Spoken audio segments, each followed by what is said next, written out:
views and opinions expressed in this program are those of the participants and do not necessarily reflect the views of BronxNet or the program underwriters. And hello, welcome to Open, the one and only show that opens the Bronx and the rest of the world right to you. I'm your host, Daren Jaime, and today we're going to update you on what's happening in and around our community. Coming up on today's show, we'll discuss the latest primary results as well as the latest news from the campaign trail. Our political commentators will join us in studio. Then a little later on in the show, find out what organization is committed to supporting local artists and focusing on making art accessible to all communities. And then we'll introduce you to a program providing advocacy and HIV counseling and testing to the LGBTQ community. You don't want to miss that. And then we'll introduce you also to another Community Board 7 Veterans and Community Job Fair. There's about 45 employers that are expected to attend and recruit for some opportunities.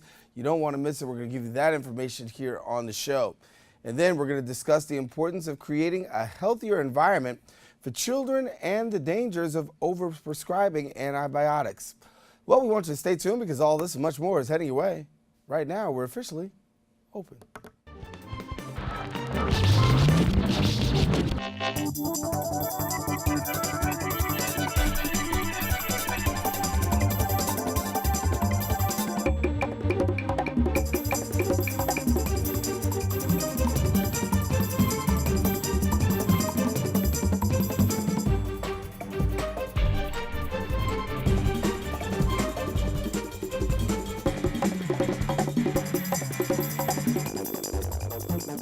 Well, hello everyone, I'm your host Daren Jaime, and today is Wednesday, May 25th.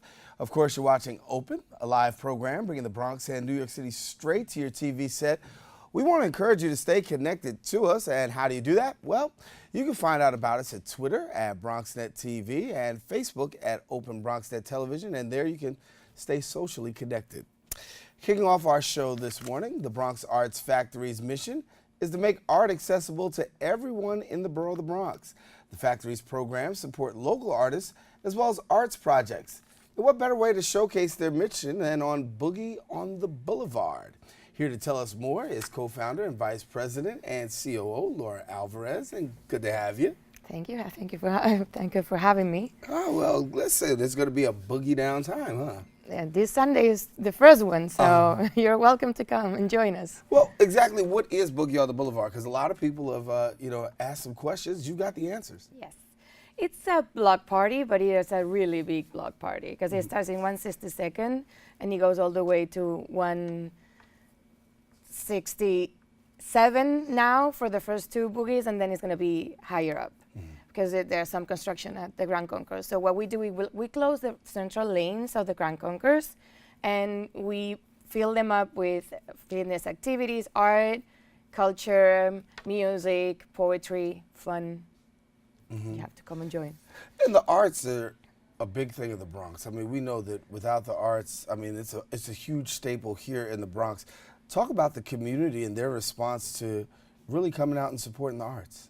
It's been great. I mean, our organization, BXS Factory, we are committed to bring Bronx artists to the Bronx community and make them interact.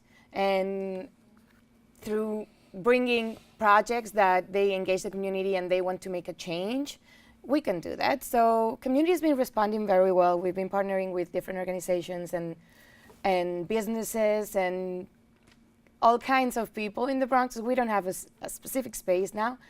That's how we partner with the Bronx Museum to do this event. So this time we're coordinating a bunch of artists that they're going to bring live paint.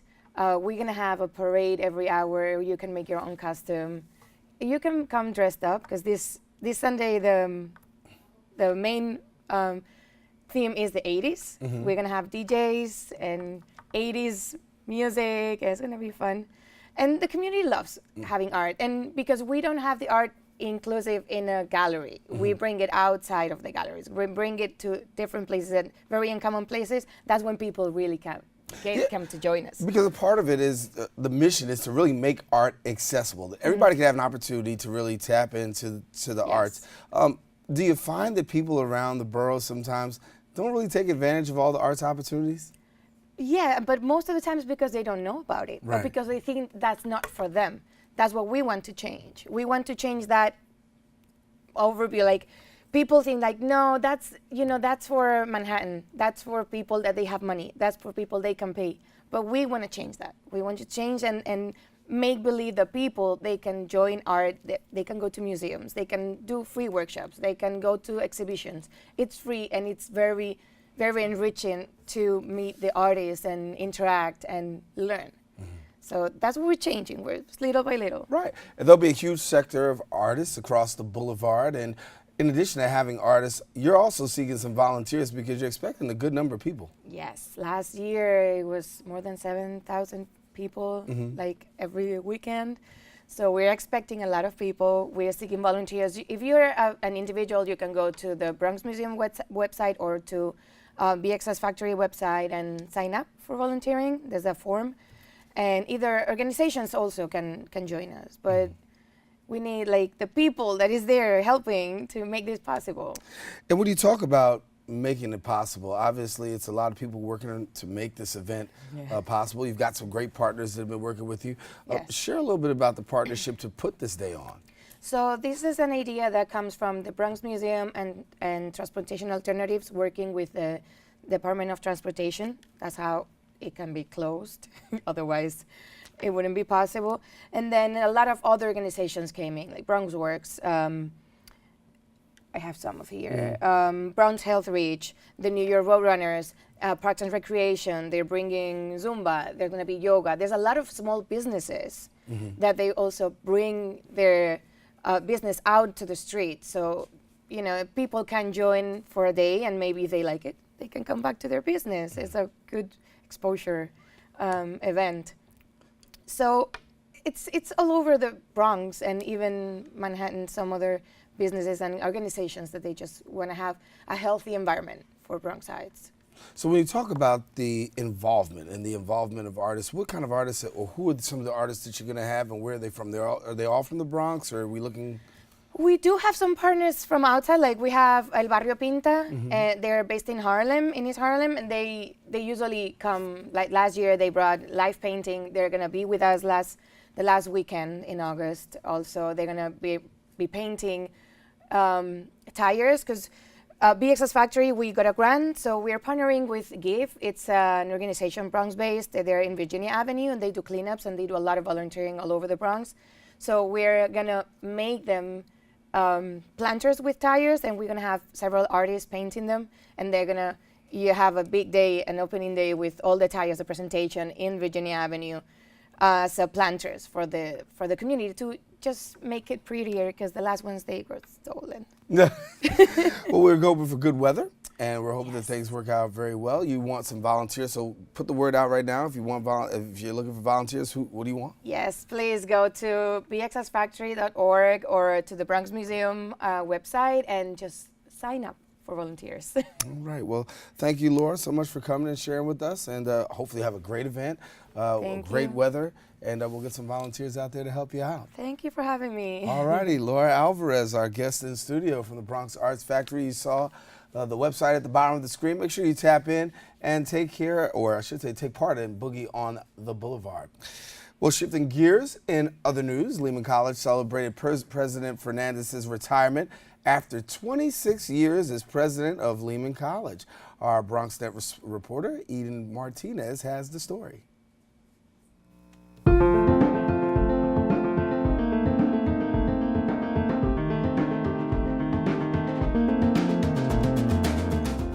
Beginning his career on September 1st, 1990, Ricardo Fernandez became Lehman College's second president, and with his legacy spanning over 25 years, the trail blazed by him creates a path for his students and staff. Well, it's a very sad occasion. He's been the leader for 26 years, has changed this institution over that time, but more importantly, he's led throughout it with integrity, humility, empathy, and vision. He's going to be missed. When people talk about different people on campus, they always use words to describe them. And when I hear people talking about President Fernandez, you always hear them say, he's a gentleman. He has created a culture of civility. He's got great vision, and he cares about the students, and he cares about the community, and these are really great values in a president.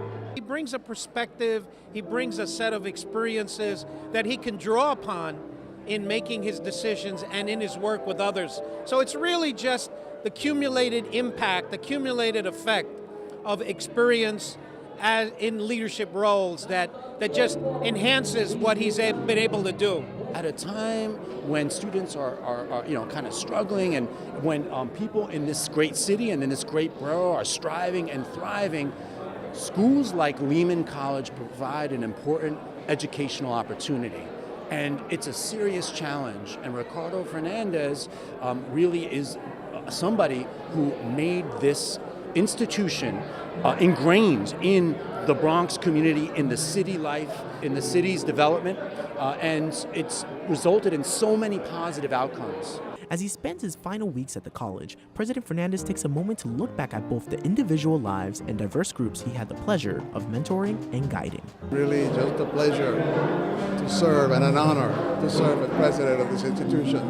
The thing that I'm most proud of all of, is that while I've been president, more than 60,000 people have received diplomas from Lehman College, either bachelor's degrees or master's degrees, and in some cases doctoral degrees in the area of plant sciences. So I'm very happy and very pleased.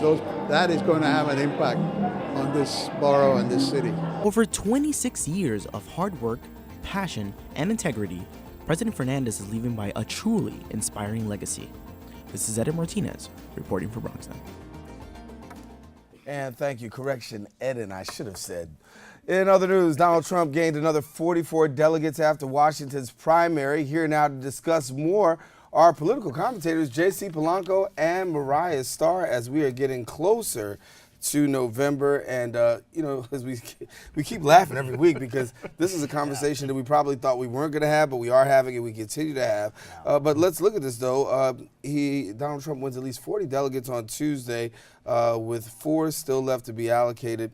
1,209 delegates right now, and it seems as though this will happen in just a few minutes. You know what's funny about BronxNet is you said we never thought we would be having this conversation.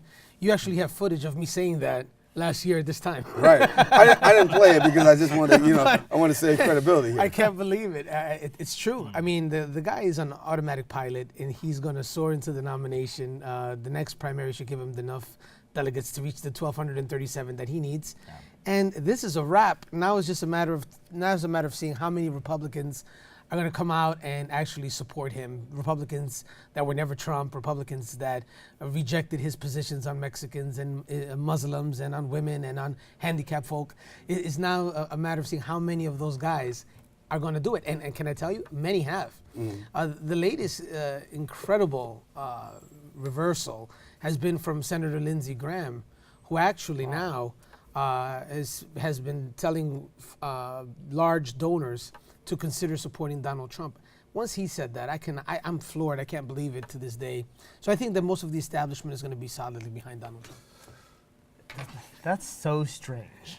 I mean, you had the Never Trump movement, and you had intellectual elites like George Will, David Brooks, Ross Douthat, New York Times, all saying, don't vote for this guy, do not support him. He represents everything the Republican Party is against.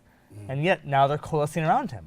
Why? Well, those guys haven't. Those guys that you mentioned, George Will hasn't. Well, obviously, the consensus is that the best chance to beat Hillary Clinton is to have a unified party. And right now, it seems as though what we're seeing across Washington is unified ranks. And you know what's interesting is Donald Trump, in the last week, has closed in on a poll that just last week when we were here had him 11 points behind, and now he's within the margin of error. I don't know what's going to happen to Hillary Clinton if Bernie Sanders keeps beating her up in these remaining primaries.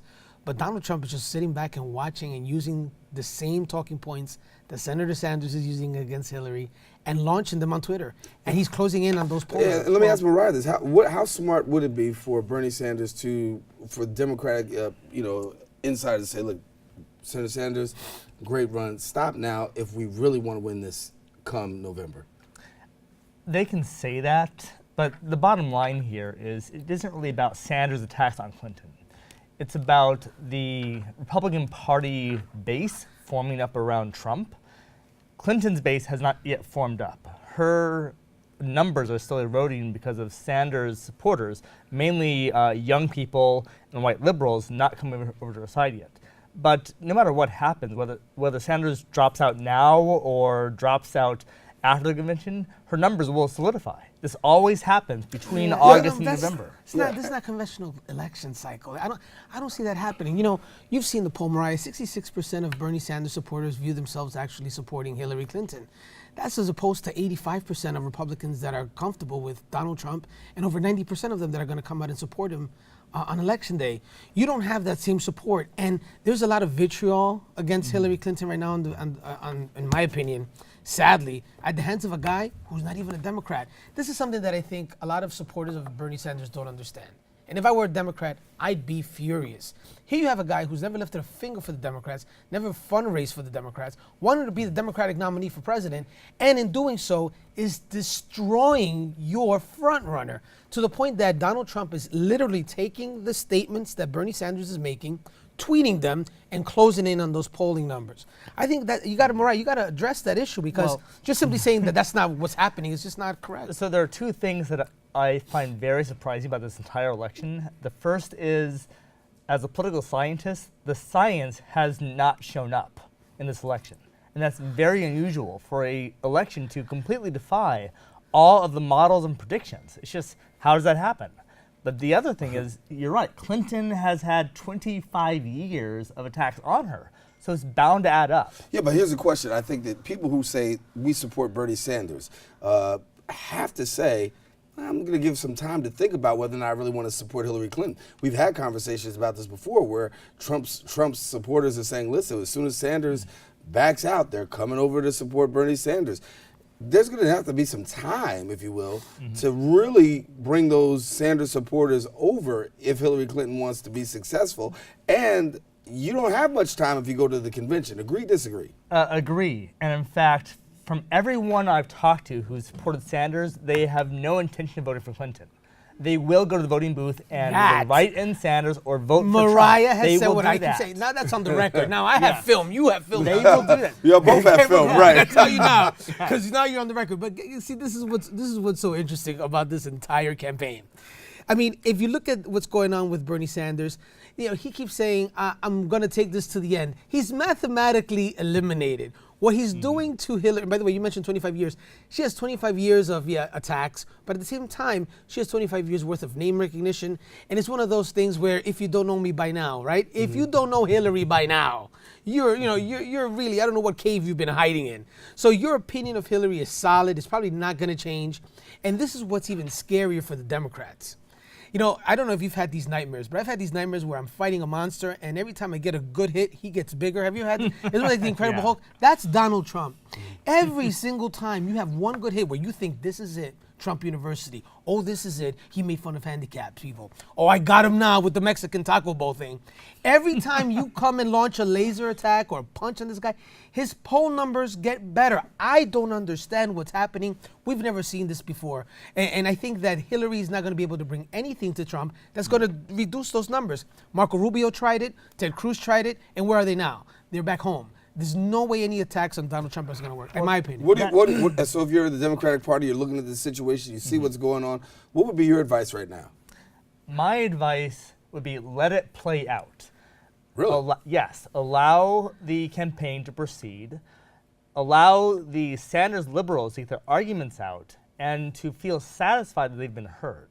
And then when it comes to the convention, broker a convention so that it's Sanders as the nominee, Clinton as the VP, or vice versa. Either way, have them team up and provide a united front so that groups can come together in November. That's the best strategy. That Transformer Voltron mix that you just heard from Mariah is probably the only ticket that can take Donald Trump out in November.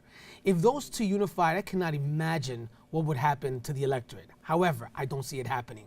And there's a lot of bad blood between these two. There's a lot of There's a lot of bad blood on the Republican side. You're not going to see you got Chris Christie now bear hugging Donald But Trump. you see, they're bear hugging, they're singing Kumbaya. None of that is going on with the Democrats. Not yet. Now, Possibly, it won't right? happen. Listen, you know that for a fact. Have you seen these Democrats? These Democrat Sanders supporters are angry at Hillary. They're attacking her. As a matter of fact, they're copy and pasting Donald Trump tweets and putting them on their Facebook. There might as well be staffers for Donald Trump. And who are we kidding? This is not exactly a regular Democratic primary. Here you have a bunch of crazy activists, a lot of good guys. I know, like my friend Assemblyman Luis Sepulveda, before he blasts me, I know he's supporting, and Richie Torres, good guys. But for the most part, these are dudes that are getting involved now that are not really into politics, but they're excited about the things that he's saying, and they're going to disappear after Sanders is gone. They have no interest in coming back to vote for him. If you put him on that ticket, like Mariah mentioned, that would be insane. I don't see how we beat that ticket in November. That would be the magic formula, though, for beating Trump. And the thing about Trump that's so interesting, there's a saying, what you give attention to grows. And Trump is proving that. But we also live in the age of social media. Twitter and Facebook, these were not around in 2008. These were not really factors in terms of how citizens engage with politics. So Trump is maximizing on Twitter. So is Sanders. They're bringing the new media into play in politics, and this is a game changer right there. So that's why the science is defying all these things. Like, we don't have a model for this yet. It's a brand new territory that we're in. So I'm looking forward to seeing what will happen. How will the Democrats come together? Can they come together and defeat what essentially is the most disliked Republican nominee in modern politics? And the most disliked Democratic nominee in modern politics, in Hillary Clinton. By the way, there are attacks that are going both ways that are not going to stick. And I think you've seen them on Twitter and on Facebook and on commercials. As far as Donald Trump calling Hillary a liar and Hillary calling Donald Trump a liar, these are two huge liars. S.E. Cupp wrote a great article on how the American people have basically said, we don't care who the liars are anymore. These are our nominees. So not one candidate has the moral high ground, as you say, in this campaign. And quite frankly, this is going to be picking the lesser of two evils. I think that's the consensus that most of us have. Well, I think that's a consensus across America that, they're picking the lesser of two evils, but certainly it gets a whole lot more interesting as the weeks go by. So you got to come back next week, and we'll break down some more stuff. J.C. Mariah, good to have you. Thanks. Thank you. All righty. Got to move on with the show here. In other news, the 2016 Van Cortlandt Conservancy Gala, its initiative was to celebrate 4 leaders who've helped sustain one of New York's green spaces. Our BronxNet cameras were there, and our correspondent, Arlene Makoko, has more. The Van Cortlandt Park Conservancy celebrated their 2016 gala entitled Growing Teens. The nonprofit that works in partnership with the New York City Parks Department recognized 4 leaders at the Lake House, helping to sustain the beauty of one of New York's largest green spaces, and in doing so, supporting the Urban Ecological Teen Internship, a program Karen Agurcia, a senior at Aquinas High School, is a part of. Not only have I helped my environment, but I've also made wonderful friendships here, like lifelong friendships. So it's a way of learning how to appreciate my environment while at the same time appreciating my coworkers and my work field. Among the honorees, Collegiate High School's indoor and outdoor track and cross-country coach George Colano, whose school is actively involved in maintaining the park's course. Also, a coach, James Mitchell, has led the Bronxville High School girls team to 12 New York State cross-country championships and more. Leave my house at 1 o'clock, I come down to practice, and it really, kind of is the focus of every day, and it's wonderful. Lorna Austin started the first interscholastic cricket program in the United States through the PSAL in 2007. As a native Caribbean-born person, when I thought of cricket coming to the New York City public schools, and to know that I grew up around cricket, it was very exciting knowing that I could introduce such a sport to the New York City. Stephen Lewin is vice president of the Rudin Foundation. He shared his love of Van Cortlandt Park while growing up and his renewed interest in supporting its continued growth. I took an opportunity. I happened to have a good situation in that I was born into a family that not only has wealth, but also has a civic commitment. okay, to the city of New York and the metropolitan area. The park is New York City's fourth largest. It features athletic fields, playgrounds, running tracks, forest land, and the borough's largest freshwater lake. Established in 1888, the grounds are also home to the United States' first public golf course. Look over my shoulder. You see that view? I don't know if you can see it because it's the sun has set. It's a cloudy day, but the rain has just brought the green out. It smells good here. We've got swans swimming in the lake. Parks like this thrive where we have conservancies and friends that help care for it, but we're also recognizing the next generation of park stewards. The Van Cortlandt Park Conservancy internship can last as long as 3 years. Students take on a wide variety of projects, including planting and compiling mapping information for their database. If you'd like to find out more, you can go to vcpark.org. For BronxNet, this is Arlene Makoko. And thank you, Arlene. And we are back. According to a study in the Journal of Pediatrics, researchers have found that the percentage of children with ear infections has gone down dramatically. What are parents and doctors doing differently? Well, our next guest believes there are several reasons why this is. And here to tell us more is pediatrician at St. Barnabas Hospital, and I should say the health system, Dr. Lizette Robledo. And we thank you so much for coming and sharing with us. Good morning. Good morning. How are you doing? I'm doing good. I'm doing good. And kids are doing a whole lot better too, huh? Yeah, it's actually really great. So they're referring to this really interesting study where they followed kids for about a year to see exactly what was impacting ear infections and how often kids were having ear infections. And really what we found is that the number of ear infections that happen in kids under the age of 1 have actually decreased dramatically. Mm-hmm. We definitely attribute some to people stopping smoking because smoking is a known factor to contribute to ear infections. Additionally, a lot of people are breastfeeding, and we absolutely know that breastfeeding helps protect children against ear infections. We obviously recommend breastfeeding for as long as possible, but definitely breastfeeding for the 6 months of life provides a lot of protection to kids for any infections. The interesting thing they found in this study is that kids get a lot of just general colds. Mm-hmm. So as a pediatrician, parents come in and they say, oh my gosh, my child gets sick all the time. Absolutely, it's absolutely true. Kids got a lot of infections in their study, but the question was how that had an impact on ear infections. And for you, as a doctor, what do you see mostly? So we do see a lot of ear infections. That's a good reason that parents bring in their kids. Mm-hmm. Their child wakes up in the middle of the night screaming, pain, have had a little bit of a cold, all of a sudden have a fever. So it's a really common complaint that pediatricians see.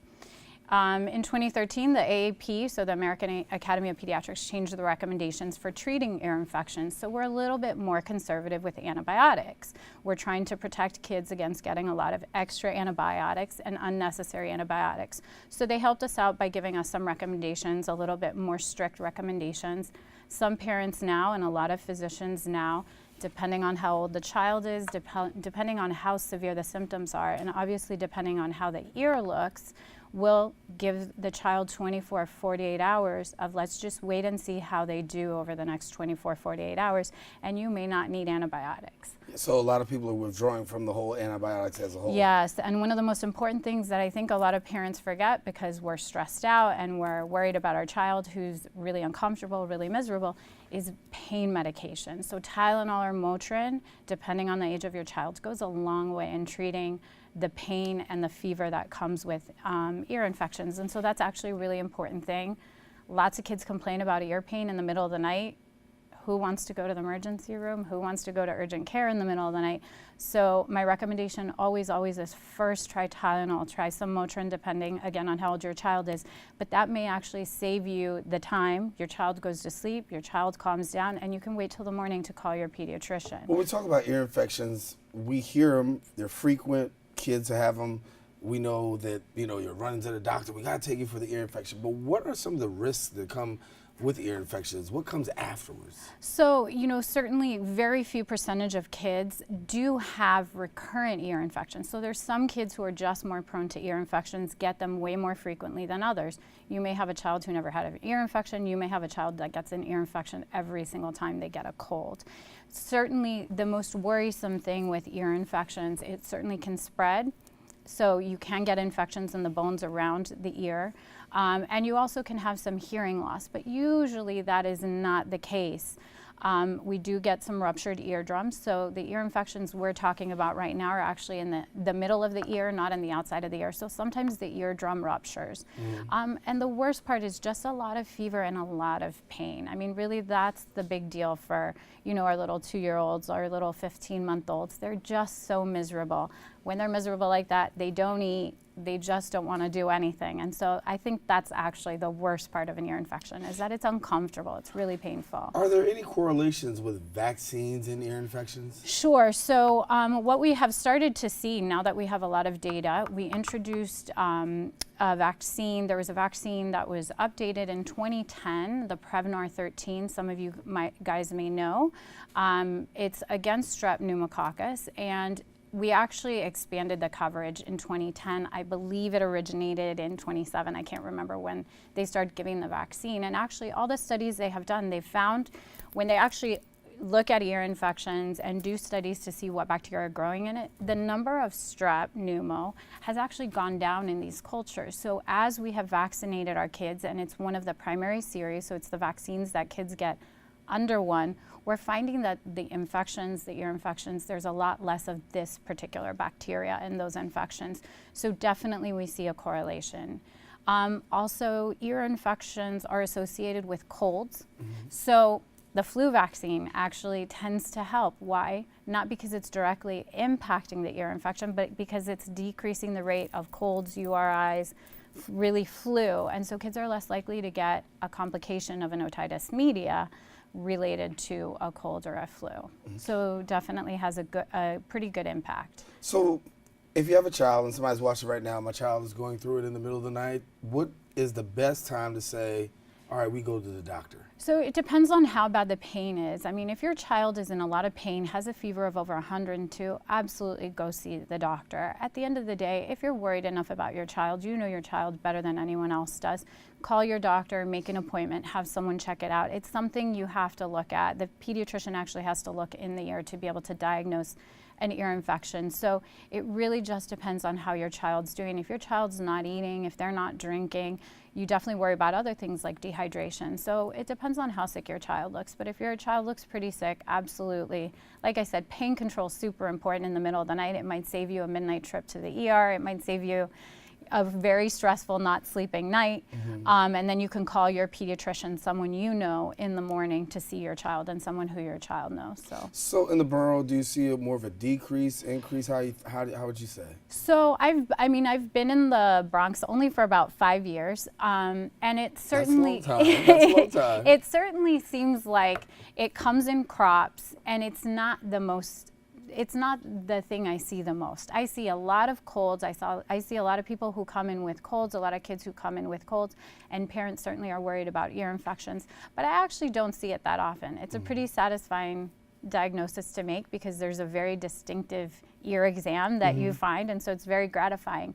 But certainly we don't see it as often as we see just regular run-of-the-mill colds, congestions, my child's not feeling well kind of thing. And before we leave, any particular time of year that you see more? So certainly when there's more colds around, there's going to be more ear infections. Ear infections are associated with colds. That's generally in the winter time. So if you see your child, or his friends or her friends with a lot of little colds, a lot of runny noses, that's when you're more likely to have a child with an ear infection. All right, Dr. Lizette Robledo, thank you so much for coming and sharing Thank with you so us. much. All righty. Got to take a quick break, but when we return, we're going to find out about our nation's leading, what's our nation's leading what? Our nation's leading, well, we'll find out more when we return in a moment. Wow, these are really good. You act surprised.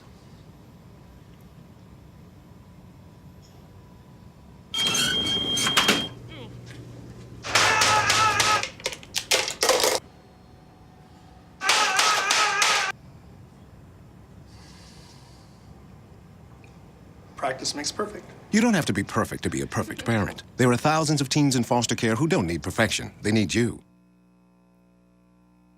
I grew up in the housing projects of Cleveland.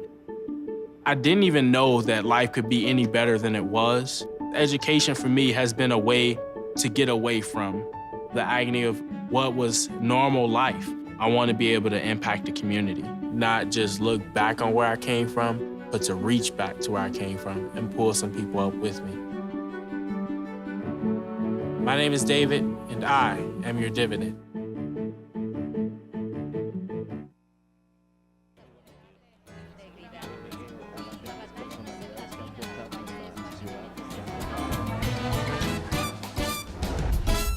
If you want to stay in the know about the latest happenings in Español, check out Diálogo Abierto, BronxNet's own Spanish show, Wednesdays 6:30 p.m. on Channel 67. The latest in news, arts, culture, politics, and what's going on in your neighborhood. Diálogo Abierto, the best way to stay connected in Spanish. See you there. Te esperamos. Hello, good people of the Bronx and beyond. Welcome to A Life in Art.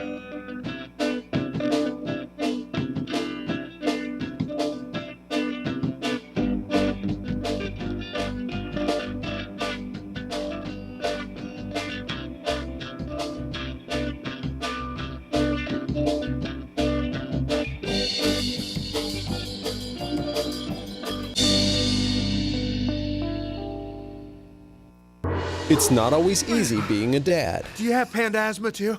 Does that run in the family? This is the home of the most priceless kung fu artifacts. But when you make an effort, Dad, we're not supposed to touch anything. Oh, sorry.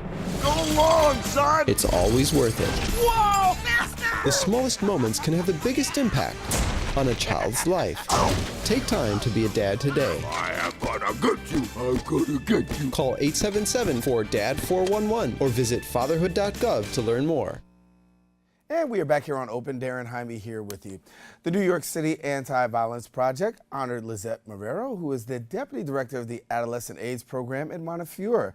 She got the Community Heroes Award.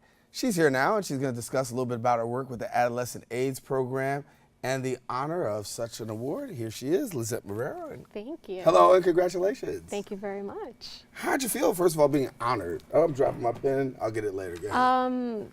I mean, being honored is an amazing feeling. I've done this work for a really long time, so for my colleagues to honor me, it was just one of the memorable moments in my career. You know, not to be so humble about things, but you just, you know, kind of sit back in awe when people are appreciating you and your work and the contributions you've made to the field. So you work with Adolescent AIDS Program at Montefiore. That's and correct. so when we talk about HIV and AIDS, obviously it's a number that continues to be on the rise. And are we seeing numbers rise, particularly in the adolescent age group? We are. So each year annually, we see about 56,000 new HIV infections, and a quarter of them are in young people under the age of 24. So, you know, we have seen the epidemic level off some, but not in this particular population. And there are a lot of reasons why that happens, right? I mean, you know, think about when you were a young person. You know, you're excited, you're gonna meet a girl, you know, it might go to the next level. Sometimes there aren't conversations that need to happen prior to someone engaging in sex that will help them prevent HIV. But because of where we are with today, we do have a lot of things in our toolbox, right? So if someone tests positive for HIV, they can get on antiretroviral therapies and their virus can be suppressed, right? That's what we want, that's the ideal. When that happens, the transmission rate gets reduced by 96%. So that means that if they're taking their medications, they're virally suppressed, they will not transmit this virus to their partner. If you are HIV negative, but you find yourself in high-risk situations, then you can take this pill called Truvada. It's pre-exposure prophylaxis, and you can become, you know, you won't get HIV yourself because you are putting this pill in your system, and it's stopping you from getting HIV infection if you are in a relationship with someone who's HIV positive or you're engaging in high-risk behaviors. Well, talk to us about conversation, because obviously with adolescents, it's not the easiest conversation Not to have. at all. And sometimes you find that the first conversation that they're having about sex is when they come to your door. Sometimes that is, yeah, or they're having conversations with their friends and they're getting misinformation. So we encourage people, one, to try to have conversations at home. We want parents to be the primary educator of their children. We know that there are situations where that can happen, specifically when, you know, a young person is coming to them and they just figured out their sexual orientation or gender identity. They don't want to talk to their parents about being gay. They don't want to talk to their parents about, you know, what it feels like to be transgender, or just someone who may come from a home home where there's, they're religious, and that's not something that they're going to talk about. So we create a space for young people where they can come in and they can talk about anything that has to do with sexual health.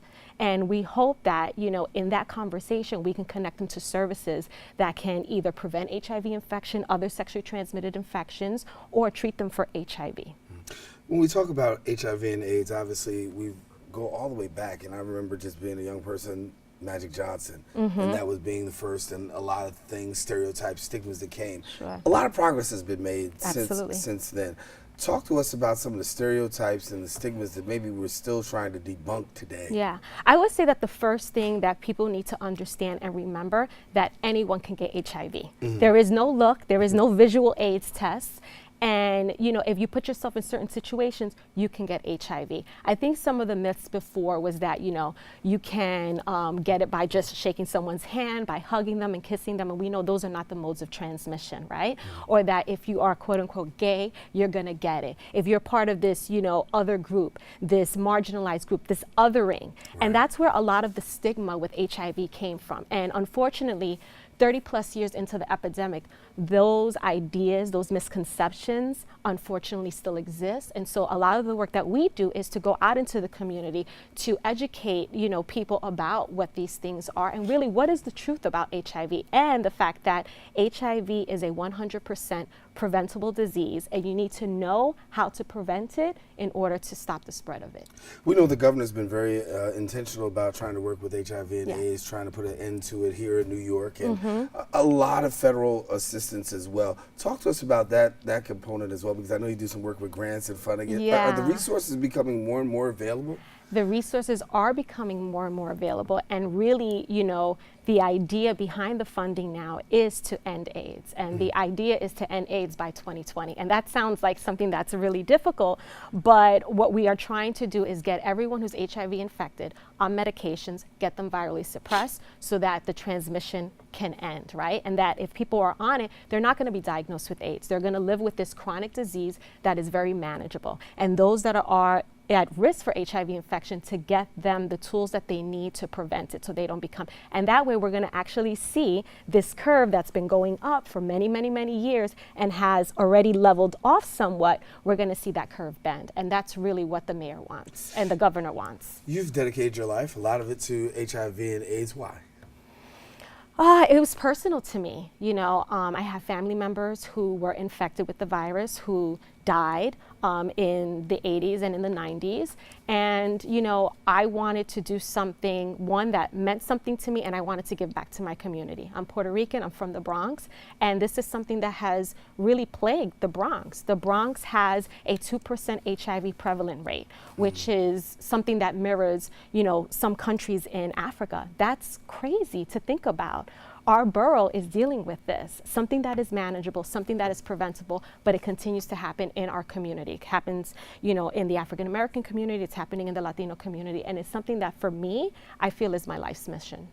Is there some zip codes that are like hotter than others when you talk about doing South Bronx. I mean, when you talk about, the Bronx ranking 62 out of 62 in terms of kind of, health outcomes, and that it's the poorest congressional district, you see that correlates with all the other things that are happening, all the health disparities, crime and violence. And so we're seeing that in a lot of areas in the South Bronx. We're seeing that in this area in Norwood, Kingsbridge, University areas. We are seeing it. And so when you look at the map of the Bronx, you will see the hot spots. So which is why we have to cast a wide net, right? And we have to make sure that we test everyone so that everyone is aware of their HIV status.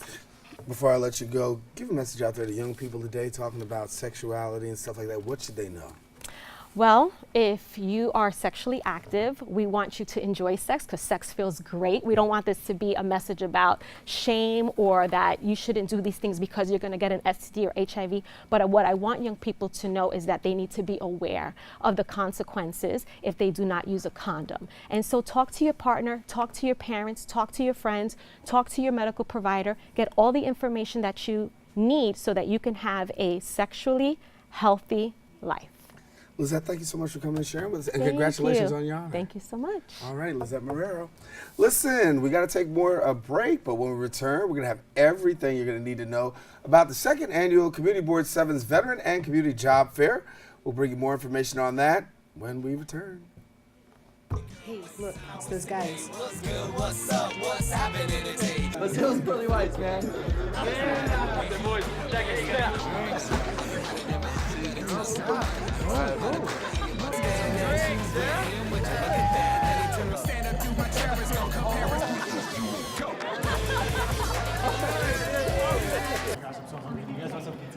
Ooh, cute.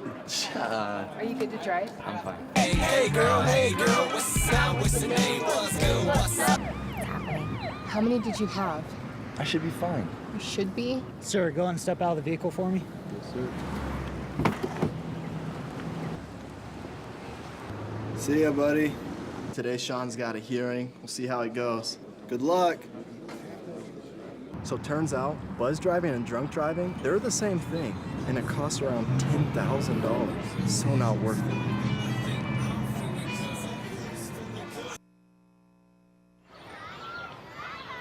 Did you know kids who play outdoors have healthier lungs? Totally. I did. Did you know that boys that play with dolls make better husbands? My son has lots of dolls. But did you know terry cloth diapers breathe better? I did. It's totally true. Oh, yeah.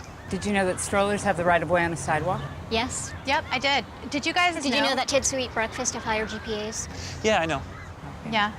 That's actually what I was going to say. Did you know babies should never touch silver? It's really bad for them. I knew that. Did you guys know that statistically friendly kids have more friends? Mm-hmm. Yeah. That's obvious. Did you know most people think they're using the right car seat for their kid, but they're not?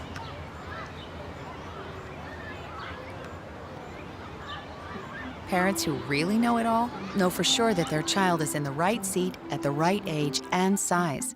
Visit safercar.gov/the right seat to make sure your child is protected. I'm putting that on my blog. I just put it in mine. They said I have troll teeth. That my voice sounded like a possessed baby doll. That no one would ever love someone as stupid as me. That I was fat, ugly. Disgusting. The effect of bullying is potent. We will no longer be the silent majority. Now, when you see online bullying, there's something you can do about it. We're gonna take action with the I. I am a witness. I am a witness. I am a witness. I am a witness. I am a witness, and so are you.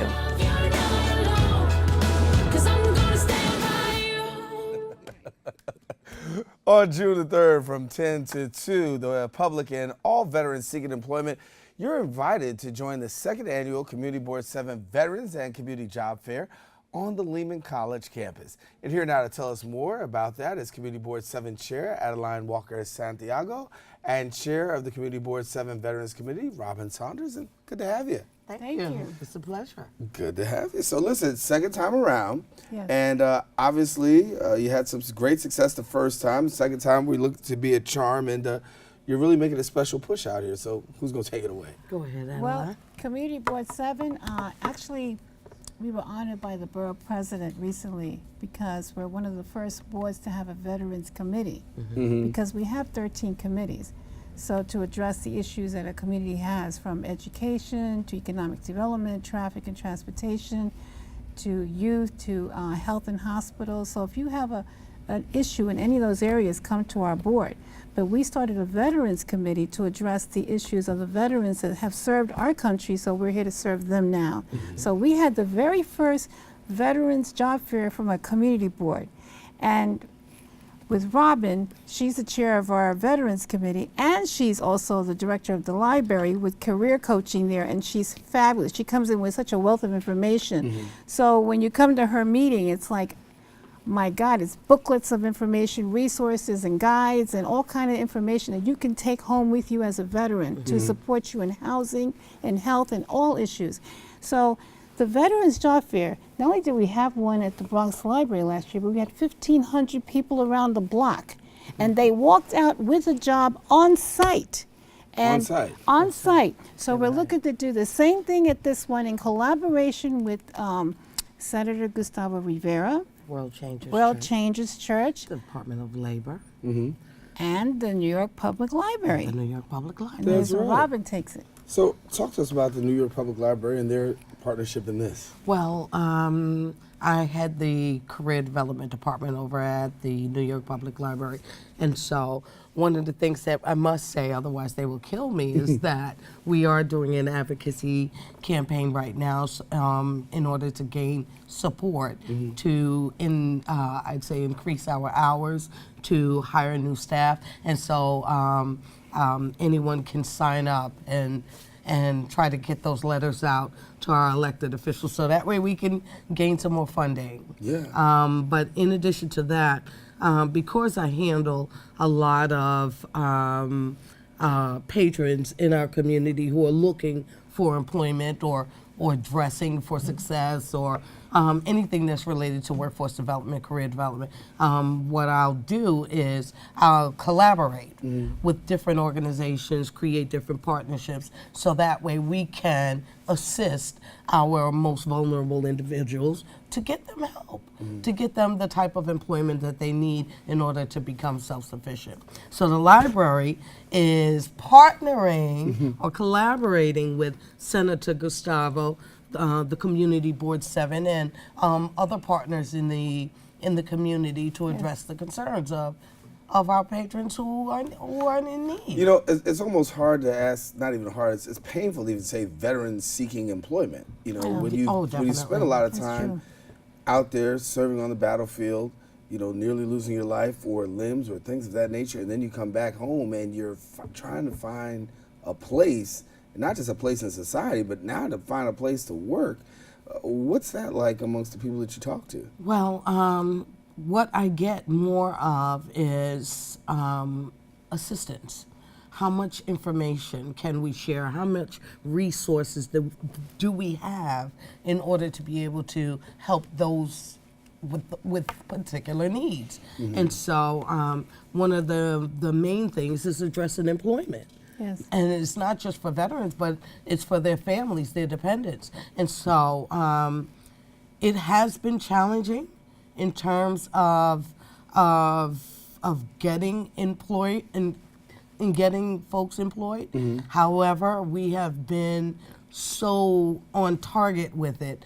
Employers are signing on and saying, listen, you know what? We do need to hire these individuals who have protected us. Let's see how we can create avenues to present opportunities. And the great thing is we have Metro North coming. We have the Federal Bureau of Prisoners coming to offer a correction officer job starting at $39,000 to start. And we have Montefiore, one of our biggest institutions in our community board, offering jobs at this fair. We have a list of countless employers coming ready to employ everybody, not just the veterans, but everybody. But we're targeting the veterans and our community residents because our borough president and all our elected officials want to see the employment rate for all Bronxites to go even higher than it is, because it's been very high now, higher than it's ever been in the Bronx. So we're very proud to be part of that system that's empowering people to have good jobs. We want them to walk out of there proud. Now, my next general board meeting, I want to challenge everybody, is on June 21st, Tuesday at Botanical Gardens. Beautiful site to have a board meeting, our last one. I want you to be there 6:30, walk up to me and say, Adeline and Robin, I got a job that day. I want to hear the good news that day. But I want you to come here at Lehman College at the music building, 10 o'clock to 2 o'clock, with your best suit on and a professional attitude and a smile on your face and that resume in your hand.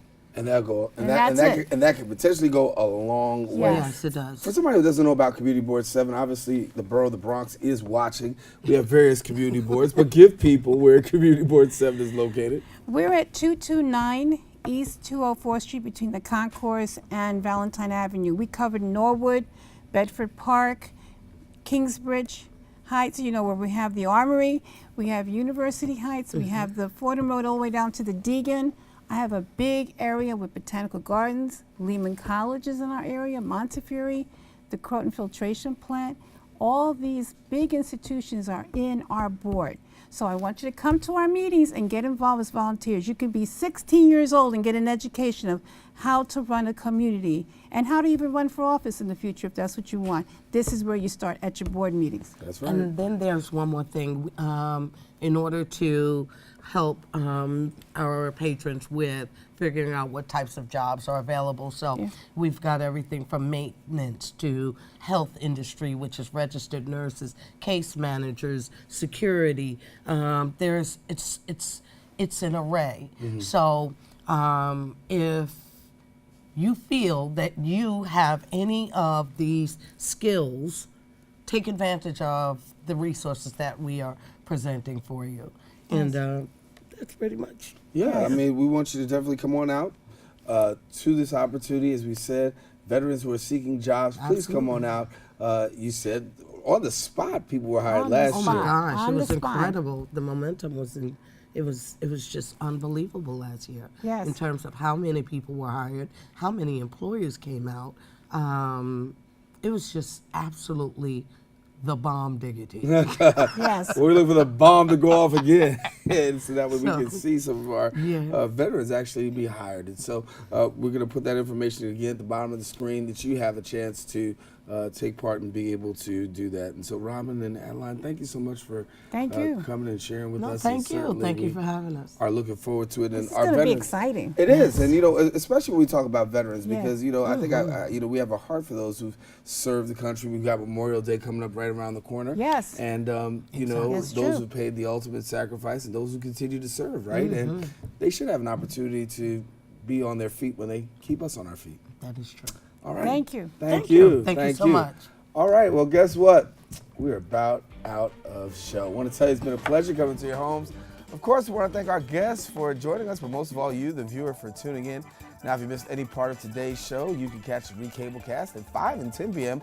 on Cablevision's Channel 67. Now, Darren, I don't have that. I got Verizon. Well, you can just go to Channel 33. I don't have that. Well, go to the web, www.BronxNet.org. There's plenty of ways you can catch us. So we want to let you know, take advantage and let us know that you appreciate Open. We're definitely glad to open up this show to you. We encourage you to have a great week. Don't forget to keep your heart, your mind, and most of all, this channel wide open. Daren Jaime saying take care. God bless.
Morning, Gary. We are GetSchooled.com. You want a college education, don't you? Gary, financial aid forms. Biology homework, G. Picking a college, man. You and us go together like tacos and Tuesday. And I love tacos. I'm only 17, but I know about investing. Believe in something, buy shares in it, watch it grow. So, what if you could invest in the future? The future of kids, like a stock. Not the kind of stock that's about making money, but a stock for social change. A whole new kind of investment called Better Futures.